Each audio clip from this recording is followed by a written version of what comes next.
حقوق نسواں کے علمبردار کہتی ہیں کہ باربی صرف ایک گڑیا نہیں بلکہ خواتین کی آزادی کا ایک عالمی مجسمہ ہے۔ یہ خاتون کے مثالی اور معیاری خد و خال کی تصویر ہے جس کے پاس دنیا کا سرمایہ ہے۔ وہ ایک لاپرواہ اور کھیل کود سے بھرپور زندگی گزارتی ہے اور کہانیوں والی رومانیت اس کی ذات میں رچی بسی ہے۔ باربی نے جو جدید تہذیبی کردار عورت کو دیا وہ اس صدیوں پرانے گھسے پٹے کردار کی نفی کرتا ہے جس میں وہ ایک ماں تھی، محبت کرنے والی بیوی تھی اور شرم و حیا اس کی پہچان تھی۔ اس گڑیا باربی کو تخلیق کرنے والی خاتون رتھ ہینڈلر نے کہا تھا کہ اس گڑیا کو بنانے کے پیچھے یہ فلسفہ تھا کہ وہ اس گڑیا کے ذریعے ایک چھوٹی سی بچی کو لاتعداد خواب اور مستقبل کے کردار دکھانا چاہتی تھی جنہیں وہ اختیار کر سکتی ہے۔ رتھ عموماً اپنی بیٹی باربرا کو کاغذ کی گڑیوں سے کھیلتے ہوئے دیکھا کرتی جو ان گڑیوں کے مختلف نام رکھتی اور بہت سے کردار ان کے ساتھ منسلک کر دیتی جیسے ماں، باپ، بیٹا، بیٹی، خانسامہ اور آیا وغیرہ۔ رتھ نے سوچا کہ میں اس عمر کی لڑکیوں کے لیے ایک مثالی گڑیا کیوں نہ بناؤں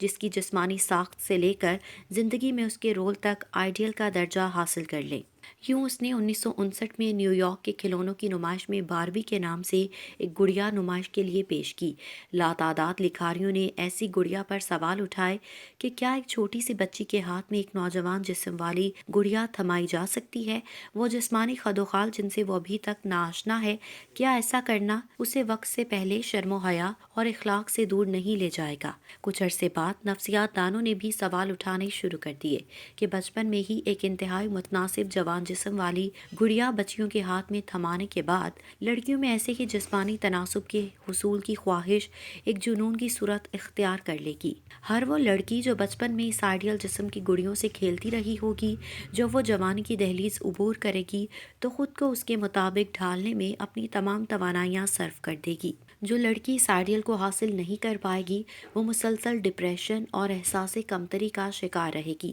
کس قدر منصوبہ ساز ذہنیت کے ساتھ دنیا بھر کی خواتین کو صرف ایک بار بھی بچپن میں پکڑانے کے بعد اس آئیڈیل کے ارد گرد عورتوں کو گھما کر اربوں ڈالر کی فیشن انڈسٹری کی نشوونما کی گئی۔ باربی سے پہلے دنیا بھر میں بچوں اور بچیوں کے کھیلنے کے لیے روئی، کاغذ، کپڑے، لکڑی یا مٹی کے کھلونے بنائے جاتے تھے۔ ان میں خاص اہتمام کیا جاتا تھا کہ ان کی جسمانی ساخت اور مردانہ اور نسوانی اعضاء کی پہچان نمایاں نہ ہو۔ لڑکی گڑیا کے لیے اس کے لمبے بال اور چٹیا وغیرہ اس کی شناخت کے لیے کافی تھے، جبکہ مردوں کے بال، داڑھی، مونچھوں سے گڑیا اور گڈے کا فرق نمایاں کیا جاتا۔ لیکن باربی ایک ایسی تہذیبی تبدیلی لے کر آئی تھی جس نے کم سنی میں ہی، جب بچوں کو اس تفریح کا شعور تک نہ تھا، ان کے ہاتھوں میں ایک جوان عورت کے متناسب خد و خال والی گڑیا تھما دی۔ دنیا کے ہر معاشرے اور کلچر میں بچے جب گڑیا گڈے کا کھیل کھیلتے تو ان کے بنیادی کردار ماں باپ یا میاں بیوی سے مختلف نہیں ہوتے تھے، لیکن باربی گڑیا والوں نے عورتوں کے لیے مختلف پیشوں کا انتخاب کیا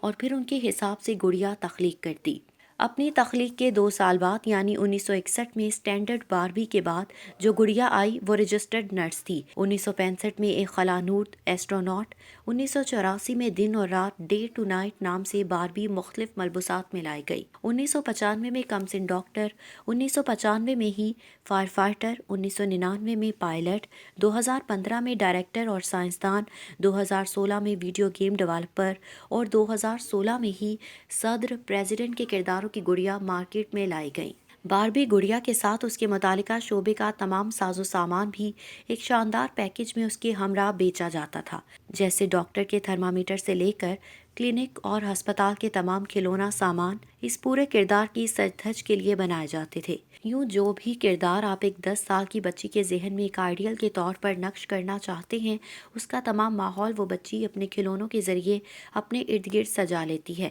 آپ حیران ہوں گے کہ 1959 سے لے کر آج یعنی 2020 تک 61 سالوں میں کسی خاندانی رشتے کے حوالے سے کوئی باربی نہیں بنائی گئی، جیسے ماں، بہن، بیٹی یا بیوی، اور نہ ہی ان کرداروں کے حوالے سے کوئی متعلقہ سامان تخلیق کیا گیا۔ سب سے پہلی باربی جو 1959 میں مارکیٹ میں لائی گئی، اس نے سیاہ اور سفید دھاریوں والا تیراکی کا لباس پہنا ہوا تھا اور اس کا جسم ایک نوجوان عورت کا تھا جسے اڈلٹ فگر ڈول کہتے ہیں۔ یعنی اگر کوئی لڑکی یا لڑکا بڑے ہو کر کسی ساحل سمندر یا سوئمنگ پول میں خواتین کو ایسے لباس میں دیکھے تو اسے کوئی حیرت نہ ہوگی، کیونکہ ایسی اریانی سے تو وہ بچپن میں ہی کھیلتے تھے عورتوں کے لیے جسمانی آئیڈیل یا رول ماڈل تخلیق کرنے کے لیے اسٹینڈرڈ باربی 11.5 انچ کی ہوتی ہے، جس کو 1/6 کی اسکیل سے دیکھا جائے تو ایک جوان لڑکی کو خوبصورت ہونے کے لیے 5 فٹ 9 انچ کا داور ہونا چاہیے۔ اسی طرح اس کی دیگر پیمائشوں کے مطابق کمر 18 انچ پتلی ہونی چاہیے۔